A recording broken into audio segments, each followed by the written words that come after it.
It's an absolute pleasure. As you said, joining us in studio is Abelardo Guerrero Jr., better known as Mr. G. Mr. G, your journey with Dr. Sebi. First of all, what was that like? What did you learn from it? What were some of your biggest takeaways from the time that you were able to spend getting to know? Actually, it was an amazing time in my life, and getting to know him, it was because of my sister. You know, a lot of us, we don't think about what we put in our bodies until it's too late. Sure. You know, so my sister was dying of lupus in 2014. She actually had lupus for 8 years, but I didn't know. Everybody in the family knew besides me because her and I were so close, are so close. So I found out that is a man, through Dick Gregory, he mentions, he was like, there's somebody in Honduras that can cure anything. And you know how when you mention somebody and then the YouTube have suggested videos on the side? Sure. Dr. Sebi Eat to Live was right on the side. Wow. So I clicked on the video and he said, I can cure AIDS, sickle cell, lupus, diabetes. And I said, did this man just say lupus? I went back, lupus, and I immediately bought a ticket. I went to Honduras. It was easy for me because I live in Honduras as well. So I get to Honduras. I'm trying to get inside Usha Village, and I can't get in because you need to know somebody to get in there. Sure. So I went there for like 4 days, and the 5th day, I spoke to my lady. She was like, look, just pray to the Almighty. If this man was meant to help your sister, he's going to help her. Right. He's God is going to make the way. Right. So I prayed, woke up in the morning, I got an inbox on Facebook by a young lady. She said, oh, I like the pictures that you take on the Wendy Williams show. I seen the picture you took of Jamie Foxx. We talking about everything that I do for work. And she said, if you're ever in Honduras, can you please come by my family business? So I'm like, what's your family business? And she said, Usha Village. Instead of counting my blessings, I immediately got mad. Wow. Why? I'm like, because a lot of people knew I was trying to get in Usha, so I thought it was one of my friends messing with me. Okay. So I said, but this is a game. It's not funny. My sister's dying. Sure. And she was like, no. It was like too perfect to believe at that moment. It couldn't be. Like, how can this happen? Yeah. So I said, do you know who Dr. Sebi is? And she said, that's my daddy. Really? Wow. Yes. Look at God. Look at God. Won't he do it? I love this story. Won't he do it? So I was like, I'm in Honduras right now. I've been trying to get inside Usha for the last 4 days, 5 days. And she said, come tomorrow. Come on down. Can I ask you this? Yes, Why ma'am. do you have to know somebody to get in? I'm totally... Because of Dr. Sebi's situation, we don't know who's trying. Well, they didn't know who's trying to get at him. So before you go to Usha, they screen you. You don't just walk inside Usha and they don't know who you are. What's the population? And where? Is Usha a home, a place? Where? Usha's a village. Village. Yeah. Oh. Dr. Sebi purchased that in Jutiapa, Honduras, and it's about 24 huts inside of there. Okay. Yeah, so I get in. I said, okay, I get there the next day. Right. The security guard, Junior, I know him now. He's a good friend of mine. He has the guns out. He like, we said you can't get in. Right. How many times I'm gonna have to tell you this? Like this, you hard headed. So Right. I'm like, I'm here to see Sama. So he get on his little, and she said, yeah, let him in. And the gates of Usha opened up. I heard music in my head. I was like, oh man, I'm in. So when we get there, when I get inside, Sama's like, my daddy's not here, but feel free to take pictures of everything. So I took pictures. She gave me a little tour. She introduced me to Dr. Sebi's daughter, who was 3 years old. Oh, wow. I like, this man have a 3-year-old daughter. And How old was he at the time? He was 80. Wow. Really? Yes. No, he was 82. Excuse me, he was 82. That's how I'm trying to live. You know what I'm talking about? I remember you saying that. My daddy had my sister at 56. So. Okay. Well, I don't know about the kids, but the practice, you know. Yeah. So I get inside, I take pictures, and then she said, I don't really do tours, so it's only one way in, one way out. Feel free to take pictures or whatever. So I did that. I left, and I took the pictures that I took. I'm a graphic designer as well. That's what I do at the Wendy Williams show.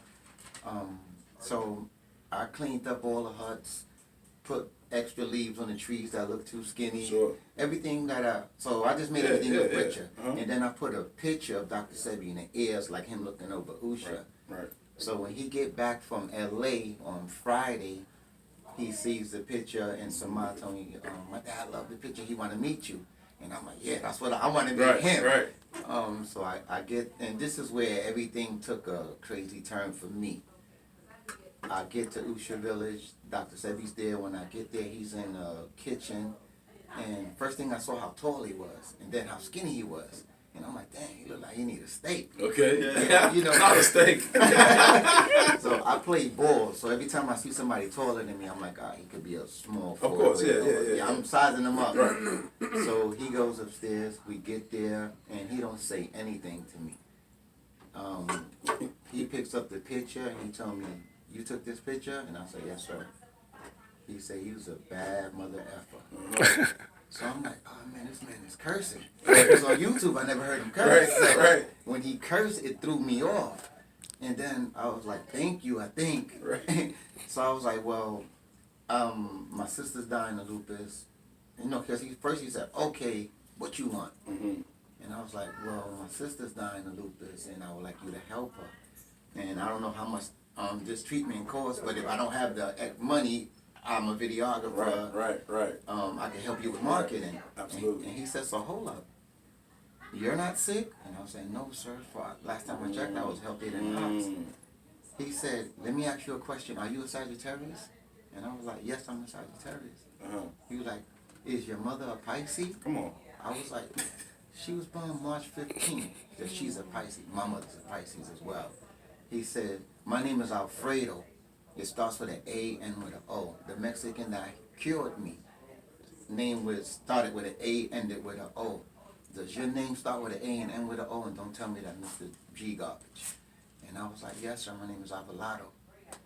Then he said, my first job in the United States was at Martin Luther King High School. I'm at Martin Luther King Hospital. What you got to do with Martin Luther King? And so I graduated from Martin Luther King High School. Then he said, one of my favorite sons' name is Cesar. Uh-huh. What do you have to do with that name? I said, my mother's name is Lucrecia. We call her Cesar.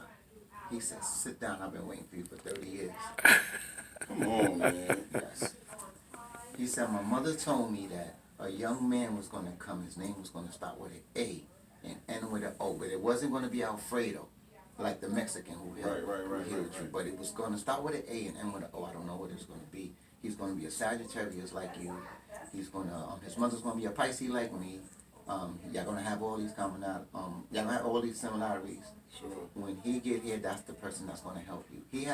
He didn't do a lecture for 15 years until people thought he was dead until I showed up. Wow. So not a whole lot of things leave me speechless, right? And I believe wholeheartedly in the power of the universe and things happening as they should. But even for a person like me, that is like it's breathtaking to hear that type of story, that type of connection, for that to happen and for it to line up like that. You because he said you were a Sagittarius and your mom's a Pisces, and what's the significance of Dr. King for you and necessity, like that's just too much. That's too much. It? That's It was overwhelming. for real. And then he told me, okay, we got a lot of work to do. So I'm in my mind, I'm like, I was just watching this man on YouTube, and he's asking me to do lectures. Right. First thing I told him is, I'm a photographer, I'm a videographer, I'm not an event planner. Or he was like, no, it's you. If you look at the front of my book, he used to always call me the bridge. So that's why I put the bridge in the front right there. He said, I connect worlds. That is absolutely phenomenal. If you are just tuning in, we are joined live in studio by Abelardo Guerrero Jr. And I'm not going to call you Mr. G no more. I know that's the most popular thing, but that story just doesn't allow me to, like Mr. G don't do it justice. Abelardo is much better. So if you don't mind, that is what I will go with, because that is absolutely phenomenal. But he's joining us live in studio to talk about his journey with how he came to meet Dr. Sebi and what he was able to learn and take away from him. Also going to get into his book entitled My Journey with Dr. Sebi. Dr. Sebi referred to you as the bridge. I can see that connection, and for him to say, listen, I've been waiting for this for 30 years, and then to go from not giving the lectures and having this immense wealth of knowledge, and for it not to be able to get to the masses, and then for it now to be able to, I'd say that's one hell of a bridge. If you would like to join this conversation, feel free to do so. The telephone number here is 312-374-8130, 312-374-8130. I want to ask you more just about Dr. Sebi, like in terms of just who was he? Because we made a great assumption. I mean, I would like to assume that most of the people under the sound of our voice know who Dr. Sebi is, but we kind of made an assumption there. So I kind of want to go back and just touch on, who he is and why, he's become such a revered figure around the world. Before we do, I do want to jump back out to the phone lines. I want to get Frank in. Frank is responding to one of the stories that we mentioned earlier. Frank, good afternoon. How are you? On to the beginning. I just got caught up in that poem. But Yeah, right now, that's for real, deep, right? that's No, for deep. real. Dr. Sebi, Yes, sir. his teachings, all this wealth of knowledge, right? It seemingly came like suddenly, like out of nowhere, right? Like, who is this dude that knows like everything, right? Who is this dude that can cure like everything, right? And it's like, why are we just getting it? So first, can you tell us what you know about his studies, how he became to be so informed and so knowledgeable, and then the process of getting that information out to the masses? Yeah, well, Dr. Sebi was he was working on the ship as an engineer. Mm-hmm. So what he was doing was he knew on the ship that in order for them to maintain the water in the ship drinkable, it had to stay over 7.0. Sure. So he was working at Martin Luther King Hospital, and my his second wife, he was actually going to meet another young lady, and she wasn't at work. Mm-hmm. So he bought some food that he cooked, because he was a cook. He cooked it for her, and my aunt told him, you shouldn't eat that. That's not good for you. Right. And he said, well, he was in Mac mode at the time. He said, wait, so take me out. Tell me what's good Right, to eat. right. So they started dating at that point, and I was a vegetarian already, so she told him how bad food was for him. But then he got impotent. Mm. So, we can listen to whatever, but once you can't perform a certain Right. way, now you That get every man's attention. Exactly. So he has a friend named Ron who called him, Ronald. He called him and said, it's a Mexican in Cuernavaca, Mexico that can heal you. So this Mexican named Alfredo, All right. Alfredo Cortez to be exact, Uh-huh. told him, he asked him where he was from, and Dr. Sebi said, I'm from Honduras. So he told him, you're full of... Right. Literally. Yeah. So, no, he said, no black people live in Honduras. Okay. So he came back a couple of days later. He said, where are you from? And Dr. Sebi said, Africa. He said, now I can help you. Mm-hmm. So he had to find out. He had to make sure he knew who he was before. Because even myself, I was born and raised in Brooklyn, but my first language was Garifuna. Sure. I learned Spanish, then I learned English. English is my third language. I didn't learn English till they sent me to school. Okay. And I was born and raised in Brownsville, Brooklyn. Right. Yeah. Which is one of the only places in America where that can actually be your experience, right? Like, feel me? sure. Where English can be your third language like that. Yes, because Brooklyn is unique like that. Because when my parents came to the United States, they brought my grandmother with them, and because they didn't trust nobody with the kids. Mm-hmm. So my dad's mom was like our first mother. My mom was our second mother. Mm-hmm. So Doc and my aunt, they started going to, after the Mexican healed him, he healed him in 90 days. He asked him how. Doc asked him, what do I need to do? He said, stop eating. He said, you've been eating for 29 years the wrong way. Stop eating. So for 90 days he didn't eat. At the end of the 90 days, he wasn't impotent anymore. He didn't have diabetes anymore. He wasn't obese anymore. And because a lot of people don't know that when you're fasting, there's no herb that's stronger than your immune system. Mm-hmm. Dr. Sebi, one of his main things he did, like to heal my sister, Sure. because we was giving her whatever she wanted. She's in the bed, Right. go get me some Popeyes, Right, go get me, right. we just wanted her happy. Right. You just want to comfortable and happy, right? Not knowing we wasn't feeding her, we was feeding the disease. Because lupus, sickle cell anemia, Sure. herpes, Sure. you can't live in an oxygen-rich environment. Mm-hmm. So if you're all Dr. Sebi did that I've witnessed while traveling with him, he got you out of the way of your own body. He let you, because when you feeding, he told this lady, that's why this brother have a shirt. Actually, I have this T-shirt on that we made, eat to live or eat to die. Mm-hmm. So he gets you out of the way of your own body. A lot of people, they do not understand. Herbs don't mean anything. Herbs just help you. It helps you, but it helps you get your... Helps the body do what the body would already do without all the other stuff in its way. But the fasting is the fasting is so important in healing. That's why you go to any healer, they tell you about fasting, because you got to get all of that chicken, the rice, the starch. Like if you take rice and put it in a cup and leave it, it's going to swell up. Our body is predominantly water. Sure. It continues to do that inside.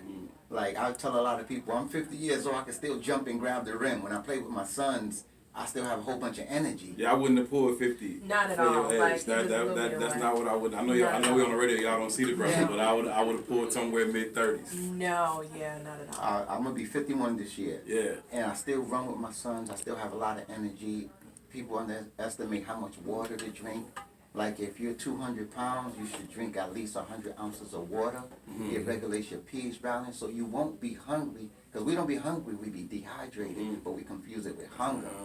So I sitting with Doc, I just sat down and I learned so much, not knowing I was learning, because I was just repaying what he did for my sister. Yeah. But being that I traveled so much with him, I would just hear him diagnose. And it's so funny that we're in Chicago right now, because the last time I was in Chicago, I was with Dr. Sebi, with his brother Wahid, who borders out here. So I just, I feel his spirit here. It just wasn't just cold when we came last time. Right. It's freezing today. Yeah, you gotta buy your coat from him. So next time you Yeah. come back, and if the winter, we'll take you winter. Okay. Right. Definitely got to get your coat from here for Chicago winter. So the book, Yes. it's called My Journey with Dr. Sebi. Tell us about the book. Well, the book basically breaks down my journey with him, as the title is. Tells about how, the beginning tells about how close me and my sister was. I keep saying was. Well, Yeah, you scared me with that I earlier know. because you were talking about how Yeah, sick yeah. she was, and you was Yeah, like, she yeah. was. I'm like, Nah, damn, nah. dude. My No, sister's is. I'm like, okay, cool. My All sister's right. alive and well. She's actually in Honduras right now. Okay, for the people who want to know how he healed her, what was the first thing he told her?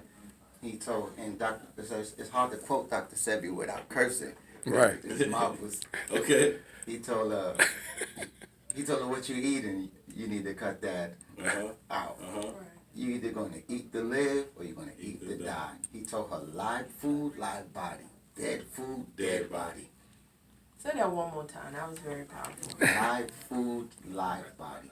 Dead food, dead body. He explained to her, if you hang out with a group of people, you get to pick up their mannerisms after a while. Sure. So if you eating a pig, if you eating a cow. That's why I distance myself from Cleopatra. Oh, Okay. my God. There you go. He also said a lot of these animals know they being taken away to get slaughtered, so they got all of that fear, anxiety. So then we eat that meat and it's in our body. We wonder why we could be by ourselves and just get scared or just get lonely or just get, he said that's in us. We eating it, and that you are what you eat means a lot. Yeah. So she's listening, and he told her, you want to see 2015? Because this was in October. You want to see 2015? You want to see 2016? And what was so ironic, he said, I might not even see the years that you're going to see, but if you eat the right way, you're going to live. Wow. And I believe that's encouraging too. Like when I first learned about the placebo effect, that blew my mind away. And that's what it sounds like. He gave her life through, and there's life and death in the tongue.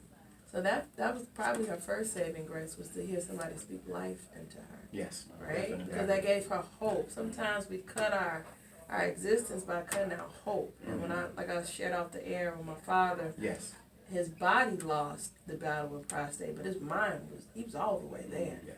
But his body failed due to And Western medicine will do that to you. I was about to say, the Western medical experience, it was so traumatizing for me, and I don't talk about it often. We just connected, but we vibing so heavy. Definitely. That if he heard somebody speak life into him like that, I believe his mind would have overpowered his body. And that means a lot to me. So hearing that, I'm sure, changed her entire spirit. Yeah. And one of the things was when when Dr. Sebi sent her the herbs, like she was, when I call her, she would sound like this. Yeah, how you doing? Okay, bro. So she got the herbs at around 12:30, and her daughter, and I said, so are you going to take the herbs? And because my sister, she's a Jehovah's Witness, so no blood transfusion, I said, this is all natural. Right. So it was no reason for her not to take it. So her daughter was reading the instructions, how to take the herbs. I called, Dr. Sebi and I was actually on our way to Philadelphia. We was driving. Sure. So when I get to Philadelphia, or no, I called her around 7:30, 8 o'clock at night, and they answered the phone. She's like, hello? And I was like, hey, Shanice, let me speak to mommy. And she said, this is me, Big Head. She said, what's in this stuff? He sent her intercellular chelation. It tastes real nasty, but it's real good. Yeah, sure. Yeah. So she said, what's in this stuff? I said, it is you. She said, yeah. I said, are you off the bed? She said, no, I'm not off the bed yet. But you could hear the life in her. I could hear the life in her. Wow. 2 weeks later, she was able to get out the bed. Yeah. A month later, she was going up and downstairs in her house. Yeah. 2 months later, she was driving her kids to school. 90 days later, 3 months later, she's figuring out how to make cheese out of coconut. Yeah. She's a alkaline chef now. She won't eat anything that she don't plant herself. Listen.